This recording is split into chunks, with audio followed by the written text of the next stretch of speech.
Oh, shake that booty. Five High just came in and bushwhacked him. Halo teman-teman, balik lagi bareng Kisah Dunia. Gimana kabarnya hari ini? Tentunya sehat selalu dong. Jadi cuy, film kali ini berlatar di perang Irak ya. Tentang sniper Amerika Matthews bersama supporternya Ice yang terbojok oleh sniper musuh di posisi yang tidak menguntungkan. Yang paling mengerikan adalah mereka hanya mampu berlindung dan bertahan di balik sebuah dinding yang sudah hampir roboh. Sniper musuh tersebut ternyata bukan sniper biasa cuy. Dia adalah Juba, seorang legend sniper Irak yang terkenal mematikan dan mempunyai kesabaran tinggi dalam menanti momen headshot cuy. Apakah mereka berdua berhasil selamat dan menemukan di mana sih posisi sniper Irak ini? Tanpa berlama-lama, ini dia cerita The Wall 2017. Cerita ini berawal di tahun 2007 di saat perang Amerika dan Irak telah dikatakan usai. Namun siapa yang menduga bahwa di hari yang sama dua orang tentara Amerika yaitu S dan Matthews masih terjebak di area perang. Mereka di sini ditugaskan untuk menginvestigasi serangan sniper yang terjadi di wilayah konstruksi jaringan pipa. Di sana pun terlihat beberapa korban telah mati dengan keadaan tertembak di kepala. Selama kurang lebih 20 jam menunggu, Matthews yang merasa keadaan sudah aman mulai mengusulkan kepada S untuk menghampiri korban dan mengambil radio yang ada di sana. Awalnya S pun tidak setuju dan lebih menyarankan agar Matt menunggu lebih lama lagi. Apalagi S pernah mendengar kalau Irak mempunyai sniper hebat bernama Juba yang mungkin saja korban-korban itu adalah ulahnya. Namun karena tidak juga ada pergerakan dan agar mereka bisa cepat kembali ke pangkalan, akhirnya Matt pun memaksa pergi sendirian. S yang masih berada di tempat persembunyiannya tampak mengawasi gerak-gerik si Matt. Bahkan sesekali si Matt ini malah goyang-goyang pargoy cuy. You're clear 3? Oh, shake that booty. Namun tiba-tiba pargoy itu seketika sirna saat sebuah tembakan musuh langsung bersarang di pantat Matthews. S yang menyaksikan hal tak terduga itu tentu saja terkejut dan panik. Maka dengan segera ia pun keluar dari tempat persembunyiannya dan bergegas untuk menolong si Matt. Tidak disangka beberapa tembakan juga mulai memburu ke arahnya. Bahkan salah satu tembakan tepat mengenai kaki kanannya. Akhirnya ia pun tak bisa berbuat banyak selain terpaksa meninggalkan Matt dan memilih bersembunyi di balik dinding usang yang berada di area itu. Dalam keadaan kesakitan, S pun segera menghubungi kantor pusat dengan bantuan sebuah radio yang dibawanya. Namun sangat disayangkan, radio yang ia gunakan ternyata antenanya rusak akibat tembakan dari sniper tadi. Saat sedang kebingungan, Matt yang telah terluka menanyakan kepada S tentang posisi sniper itu. Ia pun berencana untuk menembaknya langsung dengan satu tembakan. S yang memang tidak tahu posisinya di mana, akhirnya menyuruh Matt agar tidak melakukan niatnya tersebut. Karena resikonya ya bisa aja si Matt yang mati duluan. Dalam keadaan masih menahan sakit karena luka di lututnya yang sangat parah, bahkan terus mengucurkan darah, S pun mencoba mencari tahu letak di mana sniper itu dengan cara melubangi dinding untuk menempatkan teropong di sana. Dan saat S telah siap dengan teropongnya, Matt sendiri ternyata keburu pingsan. Bingung dan apa yang harus dilakukan, selanjutnya S pun memutuskan untuk mengeluarkan peluru yang bersarang di lututnya dan langsung membungkusnya dengan perban. Namun karena memang terlalu banyak kehilangan darah, S pun akhirnya pingsan di sana. Entah sudah berapa lama tak sadarkan diri, S tiba-tiba tersadar saat seseorang menghubunginya lewat radio lokal miliknya yang menanyakan tentang statusnya. Ia pun lantas memberitahukan kejadian yang terjadi di mana mereka berdua terluka dan telah disudutkan oleh sniper musuh. Dan setelah itu, ia juga meminta agar segera dievakuasi.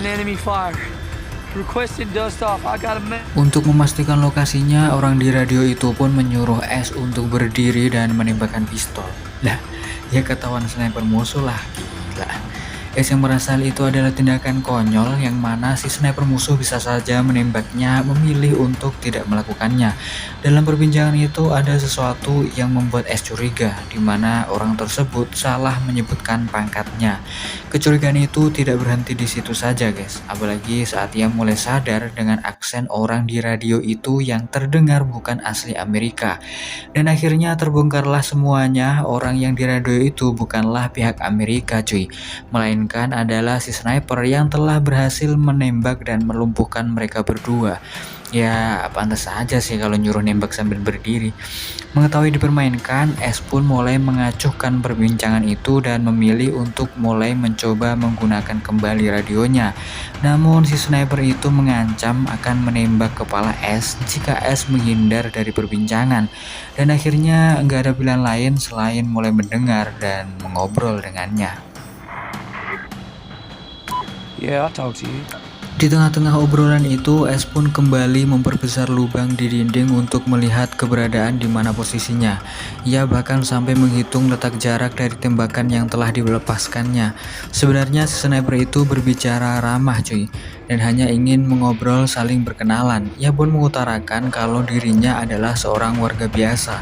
Namun S yang sadar bahwa itu adalah musuh tentu tak ingin percaya begitu saja. S juga akhirnya ikut mengarang tentang latar belakang dirinya. Dan selanjutnya si sniper pun akhirnya menjelaskan bahwa dari kejauhan sana ia bisa menembak dengan tepat sasaran. Terbukti dari pemancar radio dan tempat air yang memang sengaja ditembak agar S kehausan. Belum cukup sampai di situ, S juga kemudian mendapat alasan tentang kenapa dirinya tidak langsung dibunuh saat keluar dari persembunyian. Semua itu agar S kehabisan darah dan mati secara perlahan. What's going on with this shit? You fucker. Semua penuturan itu membuat S semakin marah dan habis kesabarannya. Dalam keadaan yang sangat jengkel, ia pun diam-diam mulai memperkirakan sisa peluru termasuk senjata yang digunakannya. Dan untuk lebih memastikan, S pun memancing pria tersebut dengan menyebutkan senjata yang dipakainya. Namun sniper itu bukan orang bodoh cuy. Ia memilih berbohong mengenai senjata yang digunakannya. Di sela-sela obrolan itu, S sedikit mendengar ada gesekan seng, dan setelah dilihat menggunakan teropongnya, kemungkinan besar dia bersembunyi di atas tumpukan limbah yang ada di sana. Di sini S juga mulai menyimpulkan kalau dia adalah Juba, seorang legenda sniper Irak yang sangat mematikan, yang pernah berhasil membunuh ratusan tentara Amerika tanpa ketahuan dari mana melakukan tembakan. Untuk memastikan kalau Juba berada di tumpukan limbah itu, akhirnya S pun berencana membuat target palsu agar nantinya ia bisa melihat kilatan peluru yang berasal dari sana. Namun sayang sekali helm yang digunakan sebagai target pengalihan itu malah terjatuh, dan Juba pun tertawa bahkan sampai meledeknya.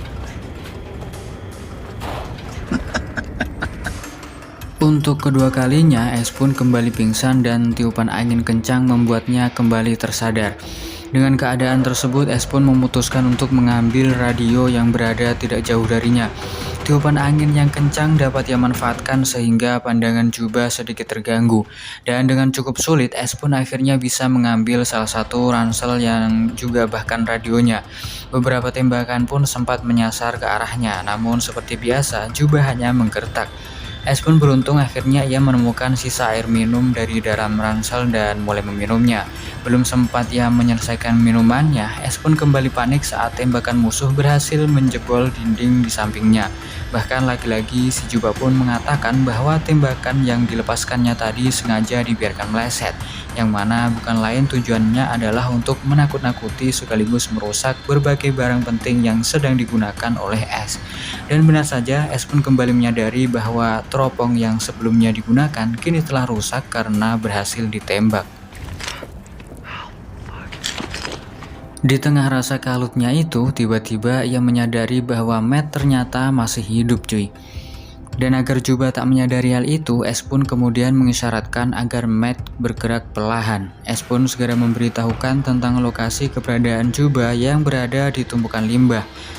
Untuk memperlancar taktiknya, S pun kembali mengajak Juba mengobrol sampai ia benar-benar yakin kalau Matt bisa meraih senjatanya. Namun secara tidak sadar, saat S berbicara pada Matt, ternyata radionya menyala dan membuat Juba ikut mendengarnya. Beruntung saat itu Matt sudah berada di posisi dan langsung menembakkan beberapa tembakan ke arah tumpukan limbah. Namun sayang sekali usaha Matt tersebut gagal, karena tak lama setelah ia menembak, Juba pun langsung kembali membalas tembakan dan membuat Matt terkapar tepat di hadapan S. Or just fucking let him go. Di saat putus asa dan merasa tidak ada harapan lagi, S pun kemudian mendengar desis radio dan ia pun mulai memperbaiki antena radio miliknya, menggantinya dengan antena radio yang telah diambil tadi. Saat itulah radio pun kembali bisa berfungsi dan berhasil tersambung ke kantor pusat. S yang tadinya mulai menyerah seolah kembali mendapat semangat baru dan harapan bahwa dirinya akan segera selamat. Namun sayang sekali guys, dengan cepat frekuensi radio S segera ditutup dan Juba langsung mengambil alih pembicaraan dengan kantor pusat. Ia mengabarkan kalau misi mereka aman-aman saja. Mendengar semua aman, kantor pusat pun mengatakan kalau penjemputan akan dilakukan sore hari. Mendengar obrolan Juba dengan pusat, ia pun jadi sadar kalau selama ini Juba tidak hanya membajak radio, tetapi juga sengaja meminta bantuan dan membiarkan tentara Amerika datang ke tempat ini lalu akan dibantai satu persatu. Dan untuk ketiga kalinya ia pun kembali pingsan dan saat tersadar di sore hari ia pun langsung kembali menghubungi Juba. Karena tidak ada jawaban juga akhirnya S pun memutuskan untuk mengambil senjata milik Matt dengan bantuan sebuah tambang yang ia temukan.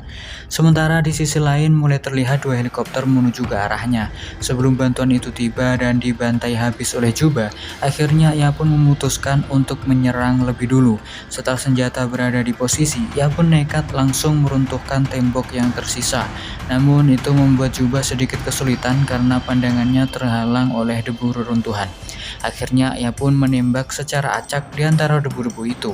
Dan saat itulah S pun melihat kilatan tembakan dan langsung menembakkan senjatanya ke arah kilatan itu. Dirasa sudah berhasil melumpuhkan Juba, S pun akhirnya berdiri dan penolong pun langsung mengamankan parameter di sana. Saat akan dibawa, ia pun sempat mengatakan kalau di tumpukan limbah masih ada musuh. Namun sayang sekali mereka tidak mendengar karena suaranya terhalang oleh gemuruh suara heli yang ada di sana.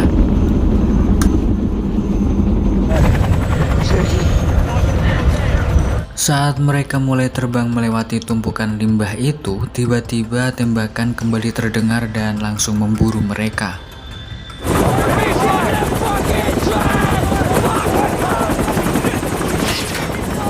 Dan akhirnya kedua heli itu pun harus terjatuh bersama semua tentara di dalamnya.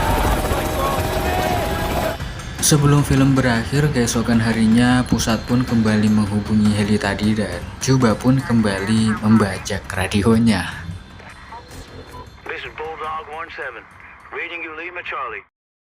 Jadi begitulah teman-teman cerita dari kehebatan legenda sniper Irak yang bernama Juba. Dan film pun berakhir. Oke teman-teman, terima kasih sudah menonton. Jika kalian suka, jangan lupa like, subscribe, dan nyalakan lonceng agar kalian tidak ketinggalan cerita menarik di video-video selanjutnya. Bye-bye.